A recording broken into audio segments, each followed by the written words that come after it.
Hello survivors and welcome to another build video.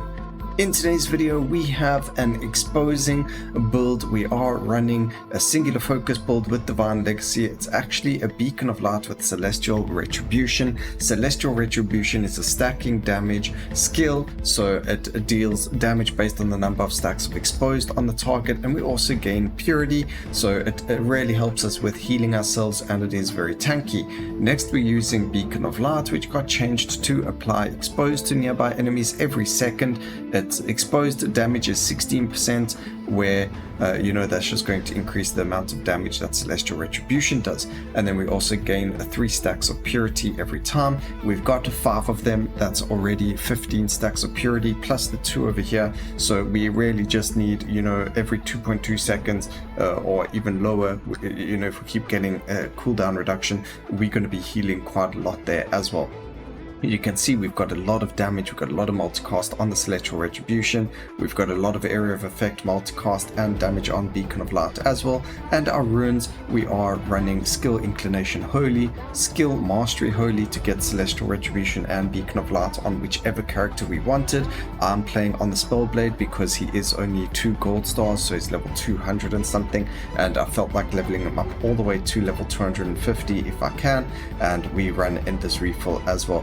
For our Tenacity runes, we're running Singular Focus to get the skills we want, Divine Legacy to get those juicy legendary upgrades, Battle Proficiency for the extra damage, and Extended Magazine for the ammunition as well, which just helps us with a lot of multicast because we're not running multicast mastery. For upgrades, we have opted to take quite a lot of upgrades for his Ascension. We're sitting at 130% bonus amount of damage for the Astral Rifts. As you can see, we gain a whole lot of different things, including Imminent Wisdom, which is a buff for our character, and Energy Pulse dealing a lot of damage. So, we're not going to be able to see much with this build. We've got full graphics on, which is really fun as well, and we are going to be completely busted. With regards to stacks though, we're sitting on 56% armor, a 58% block chance, and 11 flat damage reduction. So let's see, we're going to do 2 runs. We're going to do Overlord 5 and 6 over here. You can see it's going to take us about 15 minutes in total to hit Overlord 6, maybe even less, but it all just depends. The area of effect for Beacon of Light we no longer have to worry about. It does not get any larger than what it currently is on the screen right now. The area of effect as well is over here on the edge of the screen, not this bright yellow over here by our character, so don't get fooled by that. Don't stress if you think, oh no, you keep getting area of effect and you can't see anything happening. It is actually increasing the area of effect, but because of the way that the area of effect works on the aura skills now, you aren't able to see it.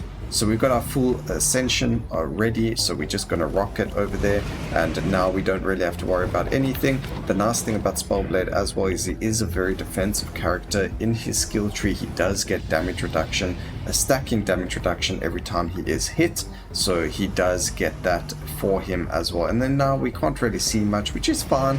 We just need to make sure that our astral power doesn't go down too much, so we've got to try and find them.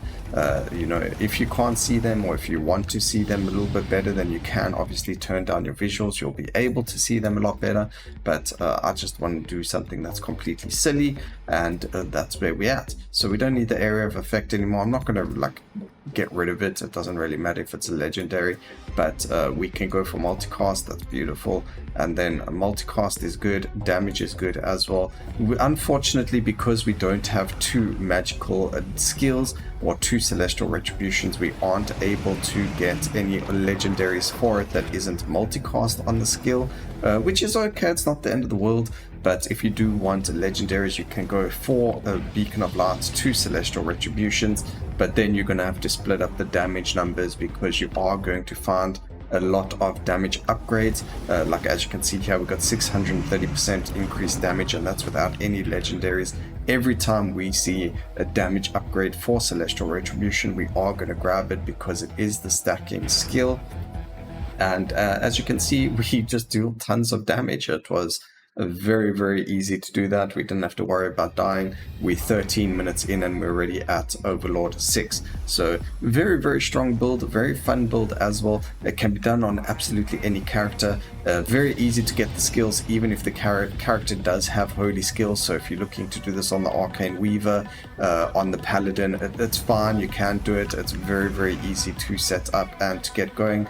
And just it's a lot easier on characters that have a Ascension that's very, very strong as well, to help complement the build as well, because as soon as you hit Overlord 7, 8, 9, 10, or whatever the case may be, the bosses just get tankier and harder to kill. So you are going to need an Ascension that's going to help you deal damage to kill those bosses.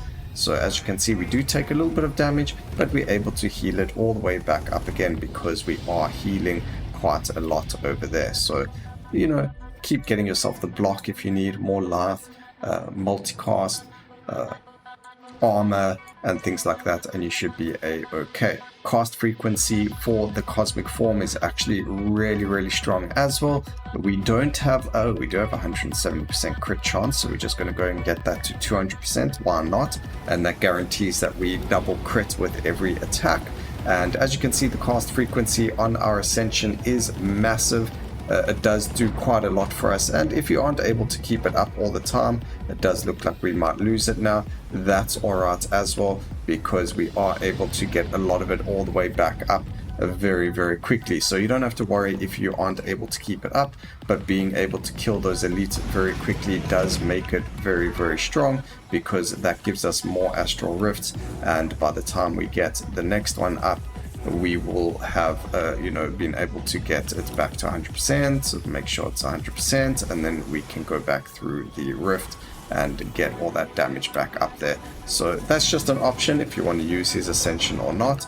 I think his Ascension is doing a whack ton of damage for us and helping us to clear all of this trash mobs out, and also do a lot to the bosses. So that's really cool. We can keep getting damage and amount for them, and if you wanted, you can actually focus on just Celestial Retribution as well as the Ascension like this, and that's going to just make you insanely strong. Look at that, we're sitting, you can see our life going down and up at the exact same time, just because of the healing from Purity and being so defensive.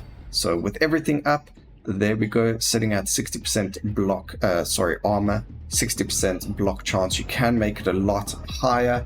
Damage reduction sitting at 18.5, so that means that if we had to take a damage hit that would have done 100 damage, it then does 81.5 instead. So it does help you with surviving, and it makes us insanely strong. But look at that beautiful blue aura around us that deals damage. The the energy slashes with the energy pulse, arcane comets, which you can't see, they aren't actually going off, and then the celestial weakening, which helps us deal more damage. So I hope you all enjoyed the video. Please remember to like, comment and subscribe for more videos like this in the future, and let me know what you thought about the build down in the comment section. And always remember, keep safe, survivors.